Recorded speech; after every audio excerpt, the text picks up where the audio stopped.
명심보감은 누구나 한 번쯤 접해봤을 만큼 유명한 책입니다.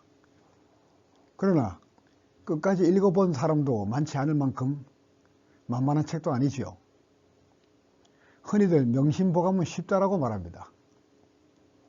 그러나 누구나 쉽게 이해할 수 있는 도덕적이고 교훈적이라는 것이지, 어려운 문장을 초보자에게 맞게 쉬운 문장으로 고쳐 쓴 것은 결코 아닙니다.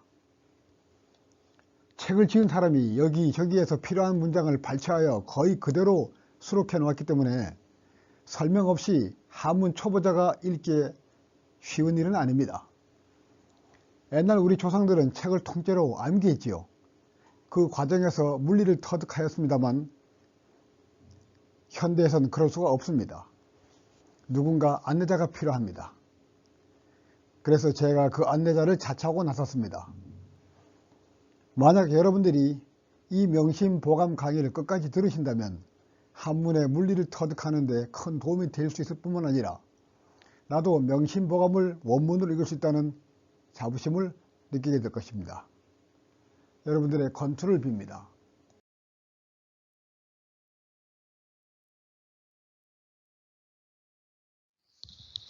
개선편의 첫 번째 문장입니다. 위선자는 천보지 이복하고 위불선자는 천보지 이환이라.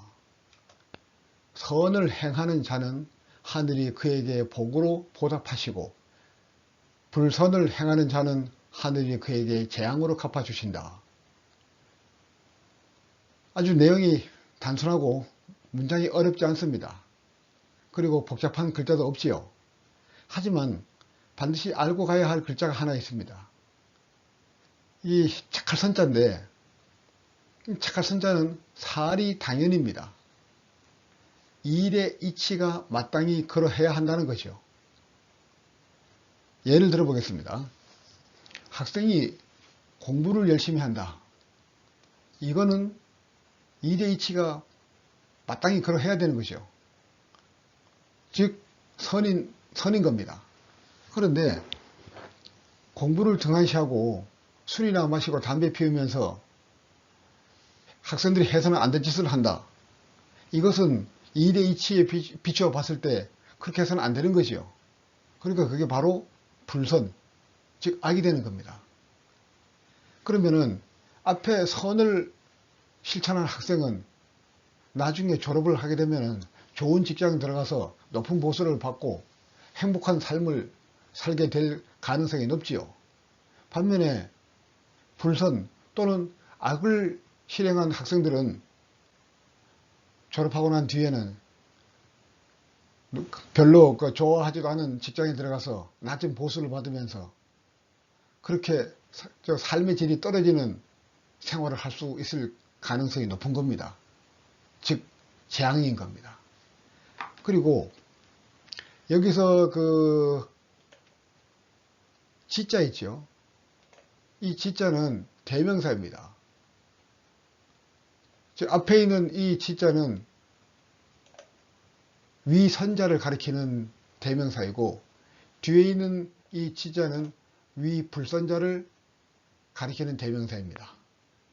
자, 그러면은 한 글자 한 글자씩 다시 한번 해석을 해 보도록 하겠습니다. 선을 행하는 자는 하늘이 그에게 복으로서 보답하시고 불선을 행하는 자는 하늘이 그에게 재앙으로 갚아주신다. 이런 내용입니다. 두 번째 문장입니다.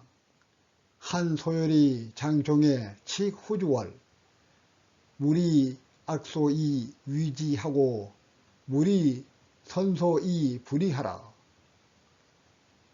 한소열이 임종에 이르러 칙서로 후주에게 말했다. 이런 내용인데요. 뒤에 있는 내용은 다음 페이지에서 보도록 하겠습니다. 일단 한소열, 장종, 칙후주월 이까지만 살펴보도록 할게요. 한소열은 삼국지 연의에 나오는 촉한의 유비입니다. 소열이란 죽고 난 뒤에 받은 시호지요. 예를 들어 이성계가 죽고 난 뒤에 태조가 되고 이방원이 죽고 난 뒤에 태종이 되는 것과 같은 이치인 겁니다. 그리고 장수장자는 미래부사 장차를 나타내는 거죠. 그 종자는 임종 할 때 종자인데 죽는다 이런 의미를 가지고 있습니다. 그래서 장종이란 두 글자를 합치면은 죽음에 이르러 이렇게 해석할 수가 있어요. 또 후주라고 하는 것은 유비의 아들 유선을 가리킵니다. 유비의 아들 유선은 위나라에서 내려온 등의 장군에게 항복을 하죠. 그래서 이 촉한이라고 하는 나라는 이대에서 끝이 납니다. 따라서 앞에 있는 한소열을 선주라고 부르고 뒤에 있는 유선을 후조라고 부르기도 합니다. 그 다음에 칙이라 하는 말은 조서칙자입니다. 조서를 내리다 이런 의미인데 이 글자를 보면은 묶을소자와 심력자로 구성되어 있습니다.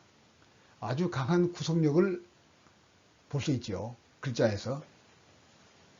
그리고 여러분들이 앞으로 공부하실 때 많은 도움이 될 겁니다. 패턴을 익히는 겁니다. 예를 들어서 칙 A왈, 문 A왈, 대 A왈 이런 식의 한문투의 패턴을 익혀두면 앞으로 공부하는데 많은 도움이 될 것입니다. 이 문장의 뒷부분을 살펴볼게요. 물이 악소이 위지하고 물이 선소이 불이하라. 먼저 물자는 부정사입니다. 뭐뭐 하지 마라. 뭐뭐 해서는 안 된다는 말인데 영어의 don't에 해당합니다. 없을 막자도 말물자와 같은 의미이니 이 기회에 미리 알아두시기 바랍니다. 다음으로 써이자입니다. 써이자는 생각할 사와 의미가 같습니다. 뭐뭐라고 생각하다, 뭐뭐라고 여기다로 해석하죠. 한유라고 하는 당나라 유학자가 있습니다.